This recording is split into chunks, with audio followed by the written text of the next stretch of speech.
J'ai eu l'impression d'entrer dans la présence divine, et j'ai passé les heures suivantes en larmes.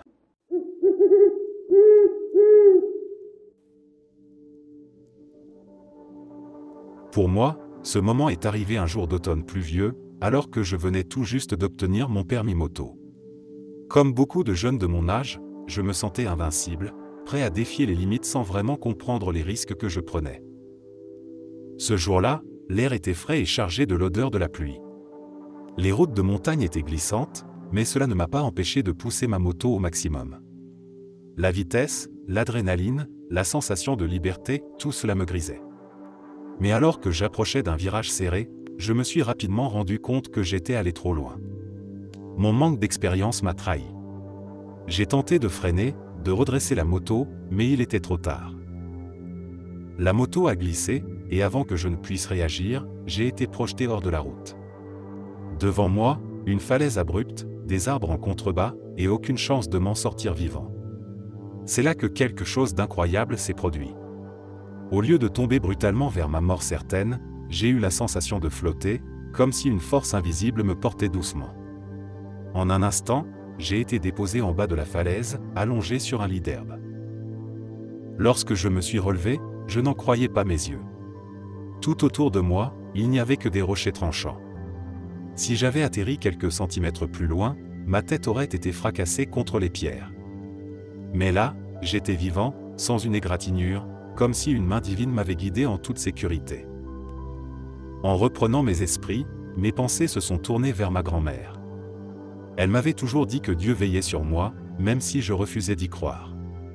Elle m'avait donné un collier avec une croix, un symbole de protection, mais je ne l'avais jamais porté, le laissant dans un tiroir comme un simple souvenir. Après cet événement, tout a changé pour moi. J'ai compris que quelque chose de bien plus grand que moi m'avait sauvé ce jour-là. J'ai commencé à porter ce collier en signe de gratitude et de foi. Aujourd'hui, peu importe où je vais, cette croix ne quitte jamais mon cou. Elle me rappelle constamment que la vie est fragile, et qu'il y a des forces que nous ne pouvons pas toujours expliquer, mais que nous devons respecter. Depuis ce jour, je suis devenu croyant. Ce qui aurait dû être la fin de ma vie a marqué le début d'une nouvelle existence, une vie guidée par la foi et la reconnaissance. Je sais que ce n'était pas un simple accident, mais un signe, une seconde chance offerte par une force divine.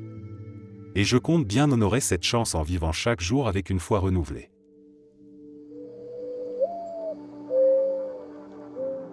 Au fil des années, j'ai observé avec une inquiétude grandissante les transformations qui secouent notre société.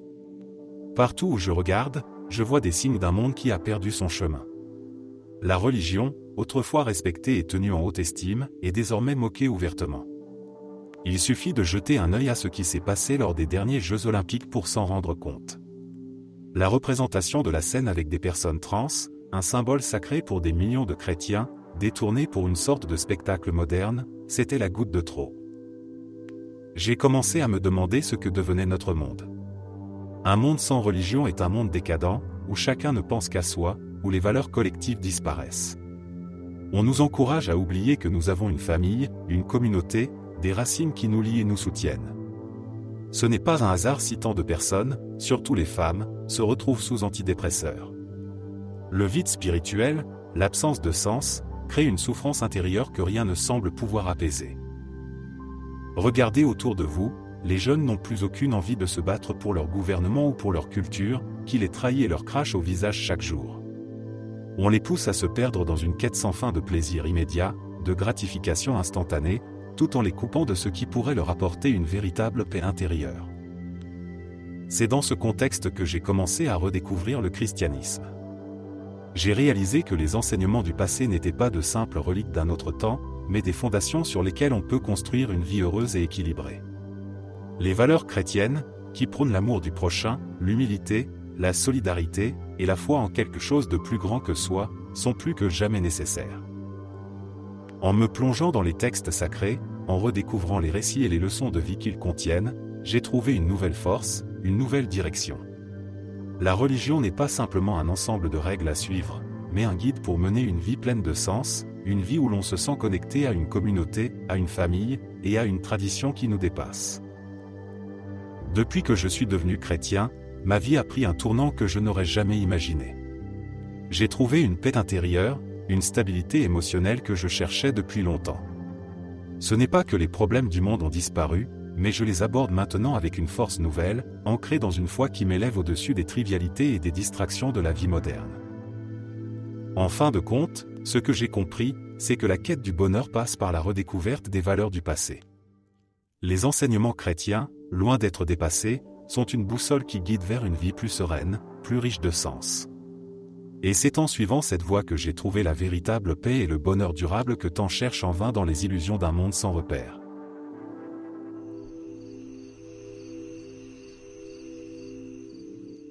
Il y a quelques années, un de mes amis les plus proches a traversé une période extrêmement difficile, une épreuve qui l'a transformé de manière profonde.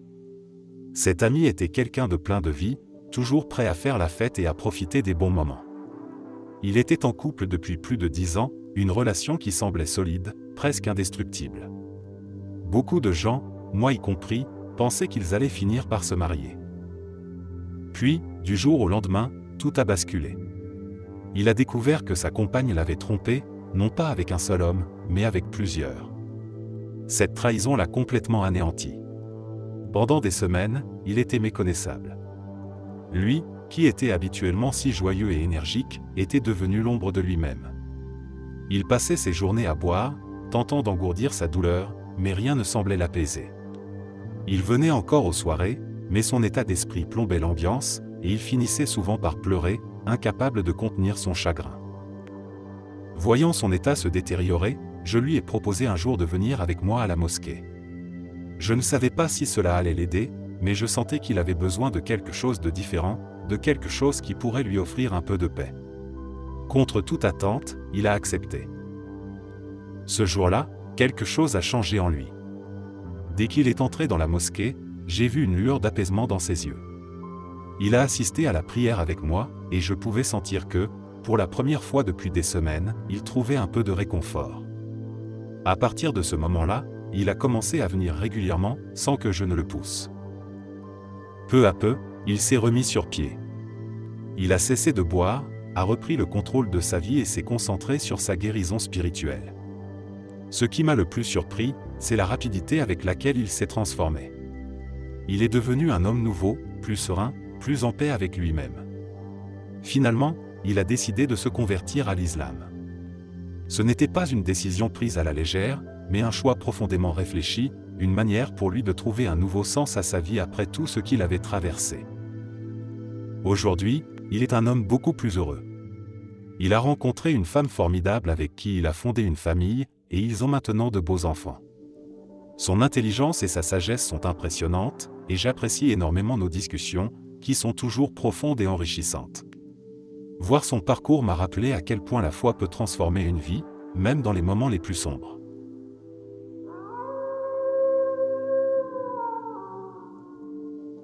Je me suis rendu compte que j'ai toujours plus ou moins cru aux dieux nordiques.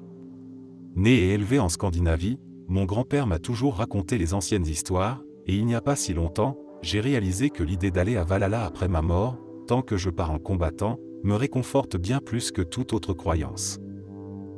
Je ne fais pas les choses religieuses typiques, je ne prie pas, je continue de célébrer Noël avec ma famille pour la nourriture et les festivités, et je ne porte pas de symboles religieux sur moi. Cependant, je me sens plus encouragé par le tonnerre et les éclairs, que je vois comme l'approbation de Thor, plutôt que d'en avoir peur. Cette réalisation m'a permis de reconnecter avec mes racines et mon héritage culturel. En grandissant, les histoires que me racontait mon grand-père étaient plus que de simples récits, elles portaient en elles un sens du courage, de l'honneur et de la communauté. Pour moi, ces valeurs sont bien plus tangibles et inspirantes que les dogmes des religions modernes.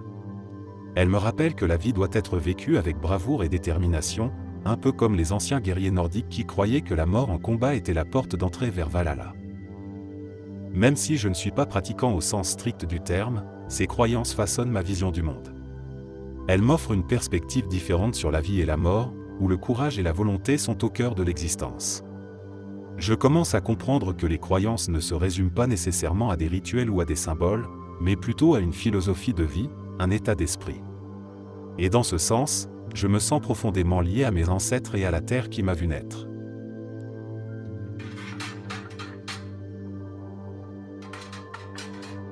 J'ai grandi en étant musulman, et je n'étais pas trop préoccupé par la foi en grandissant.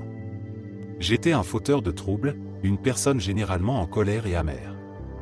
J'avais peu ou pas de maîtrise de moi-même, et je n'avais aucun intérêt pour quoi que ce soit qui puisse contrôler mon comportement, alors j'ai commencé à mettre la foi de côté et à vivre simplement pour ce que je désirais sur le moment. Je ne parlais jamais de mon athéisme, non pas parce que je n'étais pas athée, mais parce que je n'avais tout simplement aucun intérêt à parler de foi. Après avoir terminé le lycée, ma vie s'est un peu calmée, j'ai arrêté de chercher des ennuis et je me suis installé dans une routine. Un soir, je traînais avec un ami qui était musulman, et nous étions assis dans sa voiture quand il m'a regardé en riant et a dit « Mec, je pense que le jour du jugement est proche. » Une chose à savoir sur l'islam, c'est que c'est une religion qui croit en un jour final et un jour du jugement. Et le prophète Mohammed a détaillé une liste de signes qui précéderaient ce jour. Les signes les plus importants sont bien connus des musulmans, et ce qui est intéressant à propos de notre époque, c'est qu'ils se réalisent à droite, à gauche et au centre. Alors, quand mon ami m'a dit cela, quelque chose que tout musulman vous dira avoir entendu 1 million de fois, moi y compris, pour une raison quelconque, cette fois-ci, cela m'a provoqué une crise de panique. J'ai commencé à avoir du mal à respirer et j'avais l'impression que mon cœur allait sortir de ma poitrine. Je lui ai dit de me ramener immédiatement chez moi et je me suis évanoui en essayant de me calmer. Le fait est que les divers signes dont on m'avait parlé ont envahi mon esprit quand il l'a mentionné, et une vérité m'a frappé en plein cœur comme une tonne de briques. J'ai alors réalisé que ma vie pouvait se terminer cette nuit-là. Si c'était le cas, qu'est-ce qu'un gars minable comme moi aurait à montrer pour cela? Absolument rien. Cela m'a plongé encore plus profondément dans ma panique. J'ai passé des semaines à dormir très peu, à me tourner et me retourner dans mon lit en essayant de déconstruire la vérité qui avait transpercé mon cœur. J'ai décidé que je devais prier mes 5 prières quotidiennes, ne serait-ce que cela, et j'ai commencé à les faire la nuit avant de me coucher. Une nuit, je me suis levé pour la 5e prière de la journée, et lorsque j'ai commencé la prière rituelle, le monde a fondu et j'ai ressenti comme si un marteau avait frappé mon cœur. J'ai eu l'impression d'entrer dans la présence divine et j'ai passé les heures suivantes en larmes. Ce fut la meilleure nuit de ma vie. Je n'ai jamais manqué une prière depuis.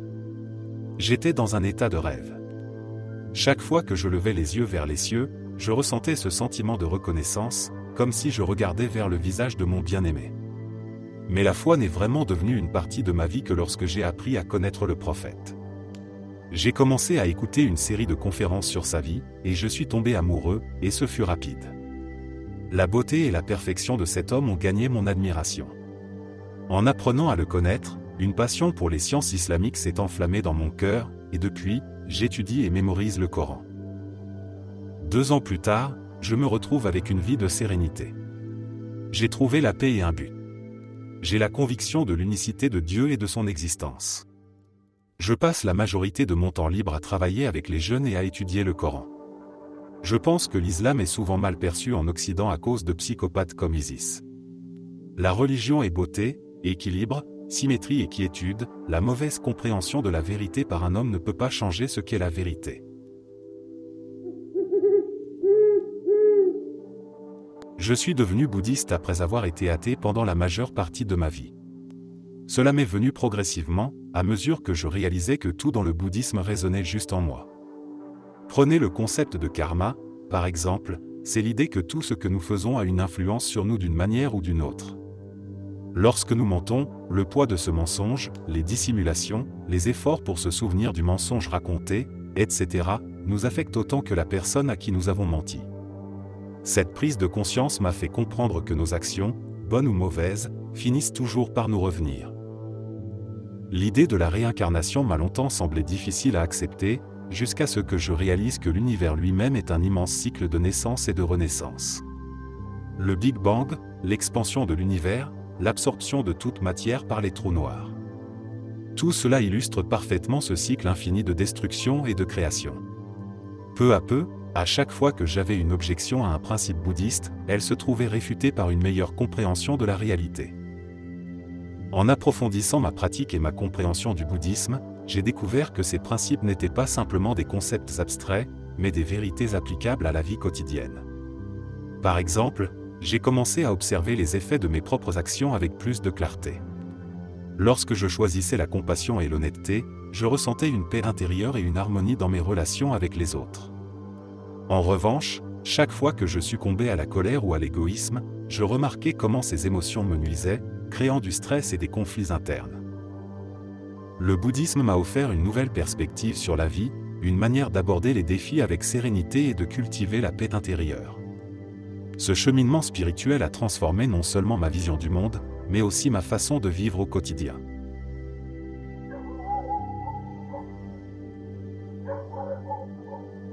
Il y a quelques années, j'ai rencontré une femme qui semblait parfaite. Nous sommes rapidement tombés amoureux, et notre relation était tout ce que j'avais toujours espéré. Nous partions en voyage, découvrions de nouveaux endroits, et chaque moment passé ensemble était magique. C'était comme si j'avais enfin trouvé la personne avec qui partager ma vie. Mais au fil du temps, les choses ont commencé à changer. Au début, c'était subtil, presque imperceptible. Des petites disputes par-ci, par-là, que je mettais sur le compte du stress ou de la fatigue. Mais ces disputes sont devenues de plus en plus fréquentes, et chaque querelle semblait drainer un peu plus de l'énergie positive que j'avais autrefois ressentie. Plus le temps passait, plus je commençais à ressentir une lourdeur, une sorte de négativité constante dans sa présence.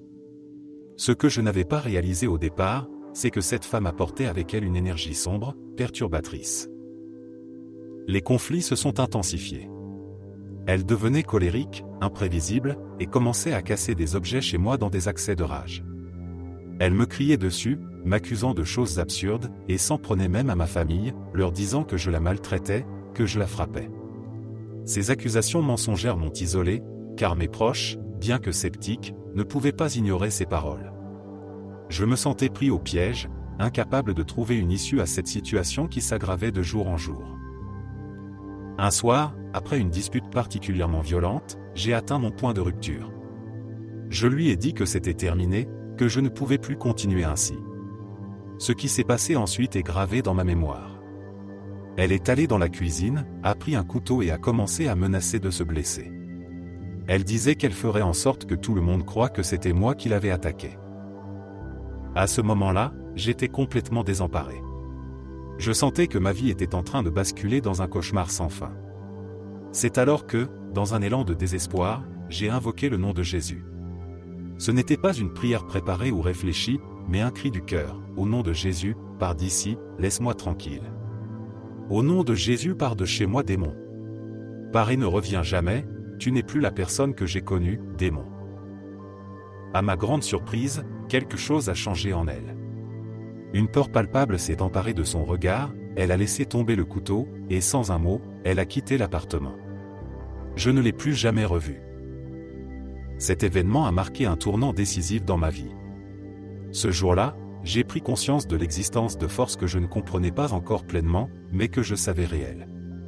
Ce que j'avais vécu ressemblait à une bataille spirituelle, et j'avais compris que seule la foi en Jésus pouvait me protéger de telles influences. Depuis ce jour, je me suis tourné vers la foi chrétienne avec une conviction renouvelée.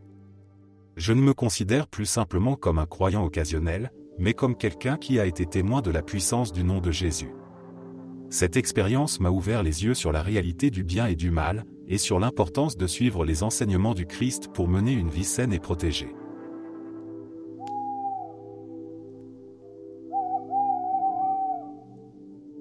Je ne sais pas si j'étais athée ou plutôt agnostique avant, mais jusqu'à ma 2e année de fac, je m'en fichais.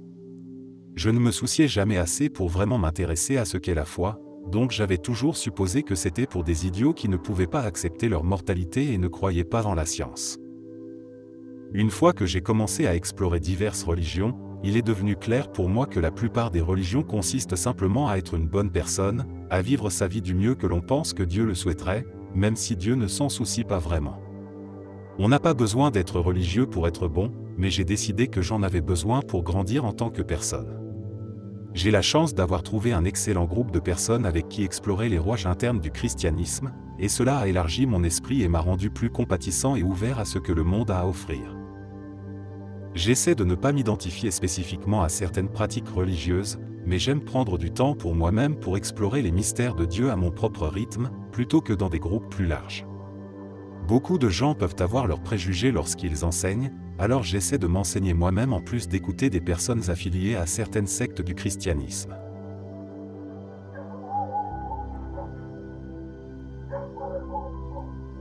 Je n'ai jamais cru en Dieu.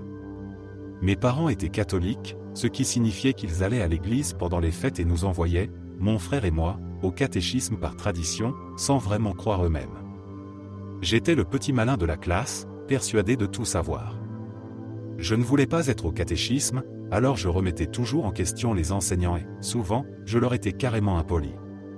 Quand est venu le moment de recevoir le sacrement de la confirmation, j'ai refusé. Mes parents insistaient pour que je le fasse, car c'était la volonté de ma grand-mère, mais je leur ai dit que je ne pouvais pas prendre ce sacrement et que ce serait mal de forcer quelqu'un qui ne croit pas en Dieu. Ils ont compris, et ce fut la dernière fois que je suis allé à l'église pendant longtemps. Je suis reconnaissant d'avoir eu des parents qui ont compris cela. J'étais déprimé depuis aussi longtemps que je me souvienne. Bien que j'ai toujours eu de bonnes notes, je causais des problèmes à l'école, résultat de mon comportement de petit malin. J'entrais et sortais des hôpitaux psychiatriques. Rien ne m'aidait, tous les médecins, thérapeutes et médicaments du monde ne faisaient absolument aucune différence. J'ai encore de sérieux reproches envers l'industrie de la santé mentale, qui est si prompte à donner des médicaments à un enfant alors que ce dont il a vraiment besoin, c'est d'un ami. Puis, un jour, j'ai décidé de lire la Bible. Je voulais la lire pour devenir un meilleur athée, pour être sûr de mon incrédulité. Dans mon esprit, la meilleure façon de prouver que le christianisme avait tort était d'aller à la source et de laisser le texte se contredire lui-même. Je voulais la lire pour pouvoir me dire, je ne peux pas croire que des gens soient assez stupides pour tomber dans ce piège et me moquer intérieurement pour me sentir supérieur, plus intelligent et plus intellectuel que les chrétiens. Mais j'ai découvert que j'avais tort sur toute la ligne à propos du christianisme. Le christianisme était l'exact opposé de ce que je pensais. J'avais des tonnes de préjugés. Je suis passé de « c'est stupide » à « je suppose qu'aimer son prochain n'est pas si mal, mais tout le monde peut le faire » à « peut-être que Jésus était un type plutôt cool, mais le Dieu de l'Ancien Testament est vraiment terrible » à « il y a un Dieu unique, personnel et aimant ». Je ne m'attendais pas à ce changement. J'étais fasciné par le sujet et j'ai continué à lire, à écouter des conférences et à étudier. J'ai commencé à trouver des réponses à des questions que je me posais depuis toujours, j'ai commencé à découvrir un sens de moi-même, j'ai commencé à examiner mes actions et à les changer pour devenir une meilleure personne, j'ai commencé à avoir confiance en moi. La dépression, avec laquelle j'avais lutté toute ma vie, a disparu. J'ai commencé à résoudre tous les problèmes que j'avais dans ma vie, étape par étape. Je savais que j'étais chrétien à ce stade, mais il m'était encore très inconfortable de me définir comme tel. J'ai lu d'autres écritures sacrées, le Coran, le livre de Mormon et la Bhagavad Gita. Je suis allé dans différentes églises et lieux de culte chaque semaine. Je suis heureux de l'avoir fait, car j'ai beaucoup appris sur ces religions, et c'est vraiment fascinant pour moi, en particulier la relation entre le christianisme et l'islam. Je suis devenu une personne beaucoup plus tolérante grâce à cela. Mais je n'ai trouvé la vérité qu'en Christ. Donc, j'encourage tout le monde à lire autant que possible, c'est bon pour vous. Aussi, je tiens à m'excuser pour les chrétiens qui sont parfois trop insistants, c'est parce que, bien souvent, notre vie a été complètement transformée pour le mieux et nous voulons partager cette expérience avec tout le monde. De bonnes intentions, mais de mauvaises tactiques. J'ai trouvé la foi par moi-même, et c'est ainsi que je pense que chacun doit la trouver.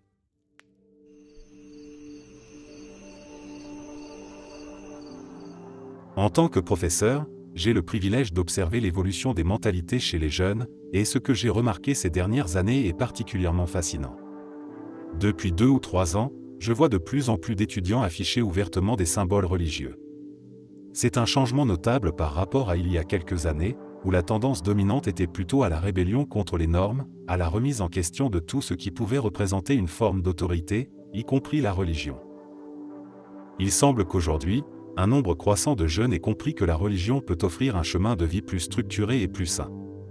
Cette prise de conscience contraste fortement avec certaines des idées contemporaines qui, parfois, vont à l'encontre de toute logique sociétale. Dans une époque où beaucoup prônent l'individualisme à outrance et où les repères semblent se diluer, ces jeunes choisissent de se tourner vers quelque chose de plus stable et de plus ancré dans le temps. Ils sont plus proches de leur famille aussi par exemple. Ce qui me frappe, c'est à quel point ces étudiants semblent bien dans leur peau. Ils ont trouvé dans la religion une source de paix intérieure et de direction qui les distingue des autres. Ce ne sont pas simplement des signes extérieurs qu'ils affichent, mais une véritable transformation dans leur comportement. Ils sont plus respectueux, plus réfléchis et souvent plus posés que leur père. Pour ma part, j'ai longtemps été agnostique, convaincu que la question de l'existence de Dieu était trop complexe pour être tranchée.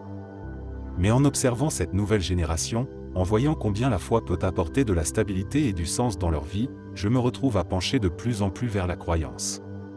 Il est difficile de rester indifférent face à ce changement, surtout quand on voit les effets positifs qu'il peut avoir sur les jeunes que l'on côtoie au quotidien.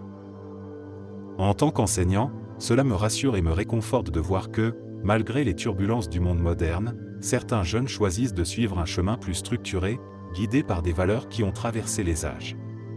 Ces transformations me font réfléchir sur ma propre spiritualité, et bien que je n'ai pas encore trouvé toutes les réponses, je sais que je suis en train de redécouvrir la force et la sagesse que la foi peut offrir.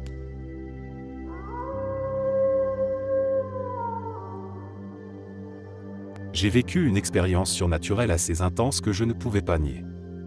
J'ai vu ce que l'on pourrait appeler un ange, ou quelque chose de très similaire. Je n'étais pas dans une période de stress ni dans une situation qui aurait pu provoquer des hallucinations, et je n'en ai jamais eu auparavant ni depuis, ni aucun autre trouble mental sérieux à part une légère dépression quand j'étais plus jeune, que je pense être sans lien. J'étais dans mon jardin, en train de lire un livre vers 14 heures, par une journée ensoleillée de fin de printemps. Tout le monde veut toujours savoir à quoi cela ressemblait. Il était très grand, avec un corps humain mais mesurant environ 3 mètres de haut, mais ce n'était pas la partie la plus importante. Cela m'a montré ce que je décrirais comme l'univers, mais je ne sais pas vraiment ce que c'était. Depuis ce jour, j'ai un sentiment profondément ancré que le temps n'a pas la signification que nous lui attribuons habituellement, que l'univers est une danse infinie de complexité et d'interconnexions merveilleuses, et que la distance entre les choses n'est qu'une illusion. J'ai la conviction que toutes les consciences, bonnes et mauvaises, sont entremêlées, séparées mais en contact, construisant vers une fin que je ne peux même pas commencer à concevoir, et que nous en faisons tous partie. Pas seulement nous, mais aussi les animaux, les plantes, les roches, les rivières et tout le reste est exactement à sa place, tel que cela doit être. Cela a beaucoup changé ma vision de la moralité. Je n'ai jamais été une mauvaise personne, mais j'ai fait des choses moralement discutables. J'ai arrêté maintenant. Pas parce que j'ai peur d'une punition divine ou parce que je pense être surveillé, mais tout cela me semble maintenant un peu futile. J'essaie d'être bon avec les gens et je m'efforce de rechercher activement des réponses à ces questions.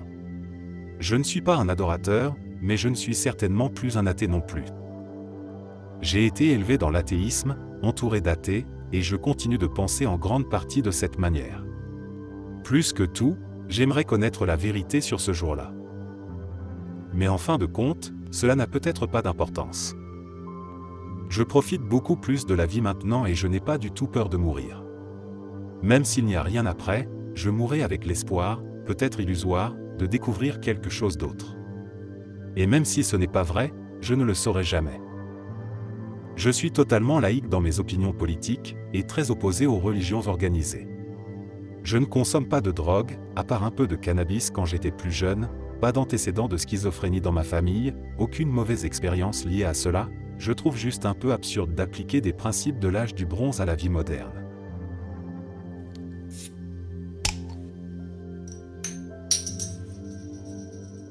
J'ai grandi dans une famille religieuse, où mes parents mettaient l'accent sur le message de s'aimer et prendre soin les uns des autres.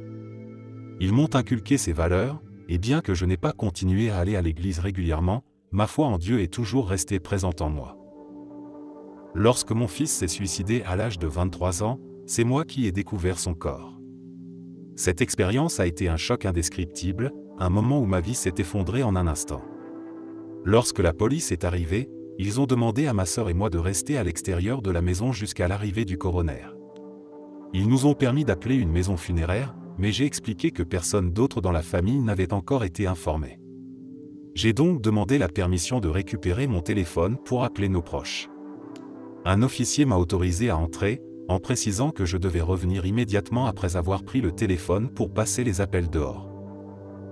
Lorsque je suis entré dans la maison et que j'ai tendu la main pour attraper mon téléphone, j'ai soudainement ressenti une sensation inexplicable. C'était comme si une main, de la taille d'un homme, appuyait doucement mais fermement sur ma poitrine. La pression était juste suffisante pour m'immobiliser sur place. À ce moment-là, j'ai entendu une voix d'homme me dire « C'est réel ». Tu ne vas pas te réveiller d'un rêve où tout va bien. Tu dois respirer et te préparer, car tu as beaucoup de choses difficiles à affronter. Ce message m'a profondément marqué. C'était comme si quelqu'un, ou quelque chose, veillait sur moi, me donnant la force de faire face à l'inimaginable. Juste après, l'officier a frappé à la porte d'entrée, me disant de me dépêcher et de revenir dehors. Après cet événement, ma relation avec la religion a changé. Ce moment a réveillé en moi un besoin de reconnecter avec ma foi d'une manière plus profonde et plus significative. J'ai commencé à retourner à l'église, à prier plus souvent, et à chercher du réconfort dans les enseignements religieux.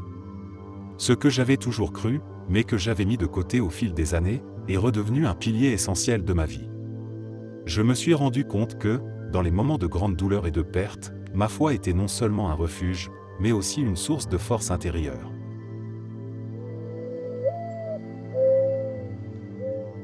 Je ne suis pas religieux, mais je ne suis plus athée. À un moment donné, j'ai réalisé que je n'aimais pas les religions parce que la plupart d'entre elles prétendent détenir la vérité absolue. Elles affirment savoir, de manière définitive, ce qu'est la réalité ultime. Un jour, il m'est apparu que les athées font en réalité la même chose en affirmant catégoriquement que Dieu n'existe pas. C'est simplement l'autre face de la même médaille. En y réfléchissant, j'ai compris que cette certitude, qu'elle vienne des croyants ou des non-croyants, est peut-être trop rigide. Les deux positions, en quelque sorte, revendiquent une connaissance totale de ce qui dépasse notre compréhension humaine. Je me suis alors retrouvé dans une position plus ouverte, reconnaissant que ni l'une ni l'autre des affirmations ne pouvait vraiment être prouvée avec certitude. Cela m'a conduit à adopter une perspective plus humble face aux grandes questions de la vie. Plutôt que de m'accrocher à une position fixe, j'ai choisi d'accepter l'incertitude et de rester ouvert à différentes possibilités. Je ne suis pas religieux au sens traditionnel du terme, mais je ne peux plus non plus me considérer comme un athée strict. Cette prise de conscience m'a permis de mieux comprendre que la quête de sens est complexe, et qu'il est important de rester curieux et ouvert, sans prétendre avoir toutes les réponses.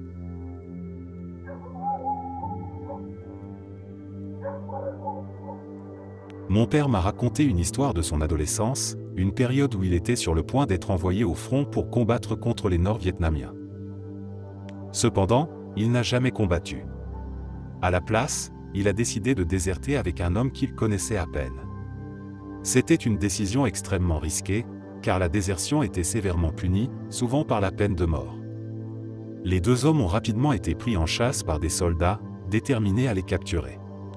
Ils ont couru à travers la jungle dense, jusqu'à atteindre une zone où l'herbe montait jusqu'à leur menton, offrant un maigre couvert.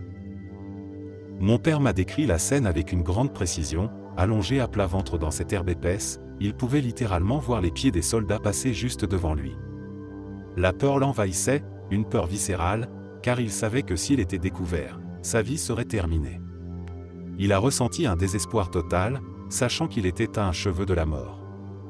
C'est alors qu'il s'est tourné vers la seule chose qui lui restait, la prière.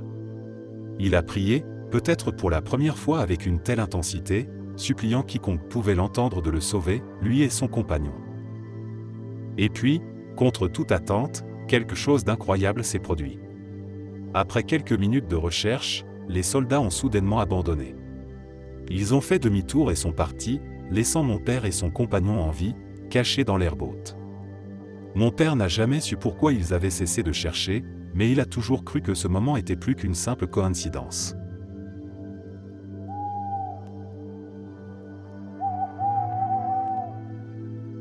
J'ai été un athée agnostique pendant la majeure partie de ma vie. J'ai souffert de dépression pour de nombreuses raisons, liées à des traumatismes d'enfance et à la perte de membres de ma famille. Cela se manifestait par des cauchemars récurrents sur la mort. Quand j'ai commencé ma carrière de programmeur à 28 ans, j'ai rencontré un collègue qui était un chrétien fervent. J'avais la même opinion que beaucoup sur Internet, à savoir que les chrétiens sont agaçants, prêcheurs et dans l'erreur, mais il semblait plutôt intelligent et réfléchi, alors j'ai commencé à discuter avec lui à ce sujet. Il m'a dit que si je voulais en savoir plus, je devais lire l'évangile de Jean avec un esprit ouvert. Je l'ai fait, et j'ai ressenti quelques sentiments positifs, même si cela semblait invraisemblable ou falsifié. Il m'a ensuite proposé de venir à l'église avec lui, en me disant de lui donner 3 chances.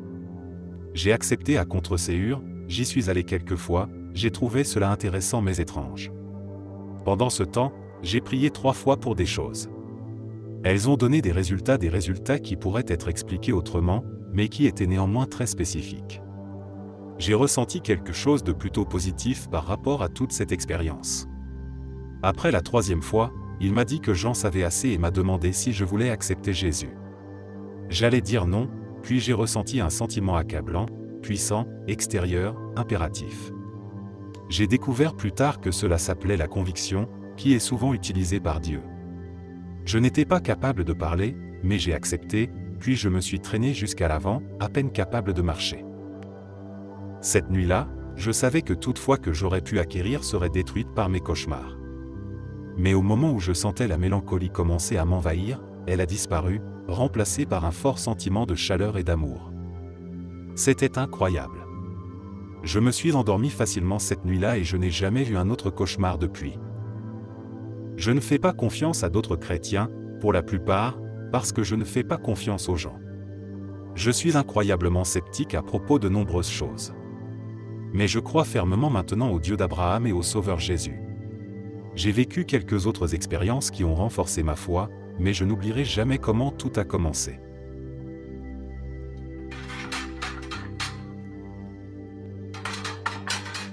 Prendre conscience de ma propre prétention en tant qu'athée a été une révélation qui a profondément bouleversé ma façon de penser et a amorcé un changement radical dans ma vision du monde. Pendant longtemps, je me suis conforté dans l'idée que l'athéisme était la position la plus rationnelle, convaincu que toute croyance religieuse n'était qu'une illusion. Je considérais ceux qui croyaient en Dieu comme naïfs, incapables d'accepter la réalité brute de notre existence. Cependant, au fil du temps, une contradiction en moi a commencé à émerger. Je me suis rendu compte que, d'une certaine manière, en affirmant qu'il n'y avait pas de Dieu, je prétendais aussi posséder une forme de connaissance théologique que je rejetais par ailleurs. Comment pouvais-je être si sûr de l'inexistence de quelque chose tout en affirmant que cette chose était inconnaissable ? Cette incohérence m'a poussé à réexaminer mes convictions. Cette réflexion a été renforcée par une expérience personnelle marquante. Un soir, alors que je regardais les étoiles lors d'une randonnée en montagne, j'ai ressenti un sentiment d'émerveillement et d'humilité devant l'immensité de l'univers. Ce qui m'avait toujours semblé être un simple hasard cosmique a soudainement pris une dimension différente. J'ai commencé à percevoir des indices d'une cause supérieure, d'une intention sous-jacente à l'ordre de l'univers. Cette prise de conscience n'a pas été immédiate, mais elle s'est ancrée en moi, changeant ma façon de voir le monde. À partir de ce moment-là, j'ai compris que je ne pouvais plus ignorer ces signes. Ils ne sont pas des preuves au sens scientifique du terme, mais pour moi, ils ont révélé une nouvelle perspective, celle d'une existence qui pourrait être guidée par quelque chose de plus grand que nous. Cette expérience a ouvert la porte à une exploration plus profonde de la spiritualité, me conduisant à remettre en question mon athéisme strict et à envisager la possibilité d'une réalité transcendante.